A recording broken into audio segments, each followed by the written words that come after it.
ہاں چھوٹا دیکھ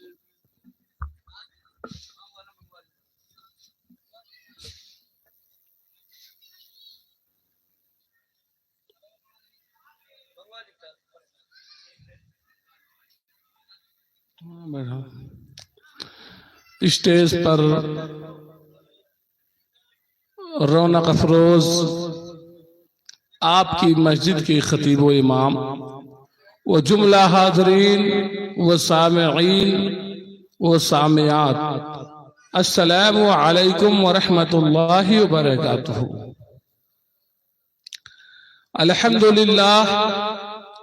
الحمدللہ وکفا وسلام علی حبیبہ المصطفى وعلى آلہ وأصحابہ الذین فازوا بالدرجة العلا، اما بعد فاعوذ باللہ من الشیطان الرجیم، بسم اللہ الرحمن الرحیم۔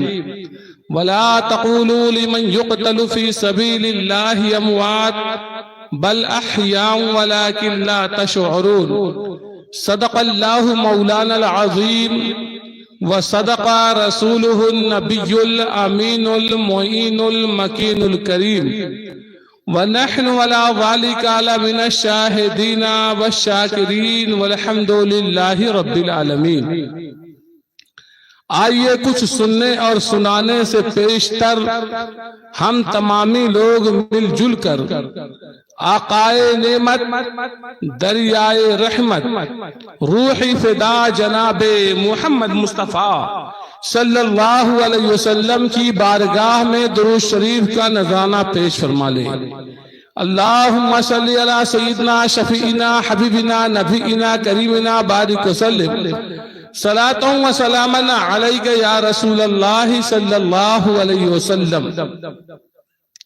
آپ لوگوں نے کل سماعت فرمایا کہ امام حسین شہید کربلا کے جو بھی ساتھ میں رہنے والے تھے وہ آپ پر کس طرح اپنی جانیں نچھاور کر رہے تھے اور کس طرح اپنی جان کو آپ کے نام پر قربان کر کے دنیا کو یہ پیغام دے رہے تھے کہ وہ جان جو اہل بیت کی محبت میں نکل جائے، وہ روح جو اہل بیت کی محبت میں پرواز کر جائے تو وہ زندگی بڑی اعلیٰ زندگی ہو جاتی ہے۔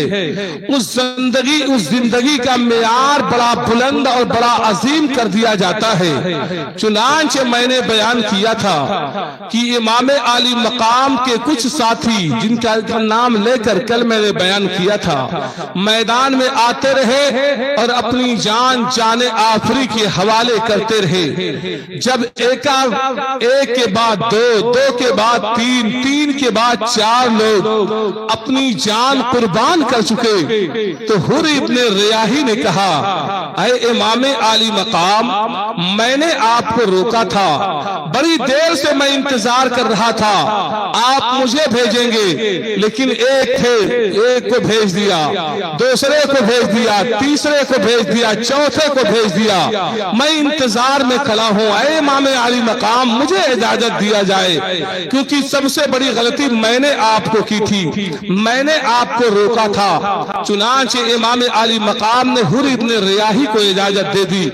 حر ابن ریاحی میدان کارزار میں گئے اور جا کر اعلان کیا، اے یزیدیو ذرا پہچانو تو صحیح، تم نے کس کا راستہ روکا ہے، کنہیں مارنے کی کوشش کر رہے ہو، کن کی جان تم لینا چاہتے ہو؟ اس کو بند کر دو، چھوٹے والے سامنے۔ کس کی جان لینا چاہ رہے ہو، کس کا خون بہانا چاہ رہے ہو، آخر تمہیں کیا ہو گیا ہے؟ کیا تم بے خوف ہو؟ تمہیں موت نہیں آنی ہے؟ کیا تمہیں قبر میں نہیں جانا ہے؟ کیا مصطفیٰ کریم کو جواب نہیں دینا ہے؟ کیا نبی کریم کی شفاعت نہیں چاہیے؟ حر ابن ریاحی نے بڑی تیزی کے ساتھ آواز لگائی اور جب آواز دینے پر کوئی آپ کا جواب نہ دے